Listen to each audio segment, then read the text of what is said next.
सुहेल अफरीदी ने पंजाब में खड़े होके पिछले 40 साल से पंजाब के ऊपर मुसल्लत शरीफों को एक चैलेंज दे दी है। सुहेल अफरीदी पहली बार सीएम बना है। उसका तल्लक कोई सियासी घराने से नहीं है, एक आम घर से तल्लक रखने वाला एक आम सा नौजवान था। उसने पंजाब में लाहौर में खड़े होकर मरियम नवाज को ये चैलेंज किया है। और वो तमाम टाउट सहाफी ISPR के और मरियम नवाज के टाउट जो कल सवाल कर रहे थे व्हाट्सएप, उन सब को भी ये चैलेंज दिया उसने कि KPK के अंदर मरियम नवाज कोई एक ग्राउंड सेलेक्ट कर ले, कोई एक ग्राउंड सेलेक्ट कर ले, कोई एक जगह सेलेक्ट कर ले, हम ट्रांसपोर्ट भी देंगे, पूरा मुकम्मल फैसिलिटेट करेंगे और वहां पे जलसा करके दिखा दे।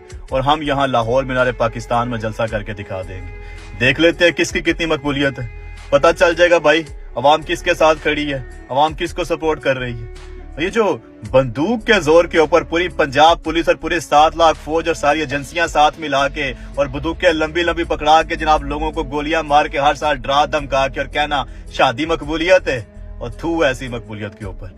वो इस तरह तो जिसके पास भी बंदूक आएगी वो कर लेगा। अमेरिका के पास बंदूक आई हुई है, उसने कई मुल्क ऐसी रगड़ दी है, आपने देखा नहीं है कितने मुल्क उसने ऐसे जाया कर दिए बंदूक के सर के ऊपर, बम्बों के सर के ऊपर, ताकत के बलबूते के ऊपर। तो यही है, तुम्हारे पास ताकत है, लेकिन ताकत का भी एक असूल है भाई, ताकत सदा नहीं रहती, ये याद रखना।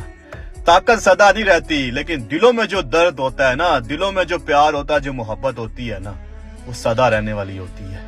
लेकिन ताकत सदा नहीं होती है। टांगों में दम करो सुहेल अफरीदी का चैलेंज कबूल। मरियम नवाज को भी है और उसके बाप को भी है जो उसको चला रहा है पीछे बैठ के।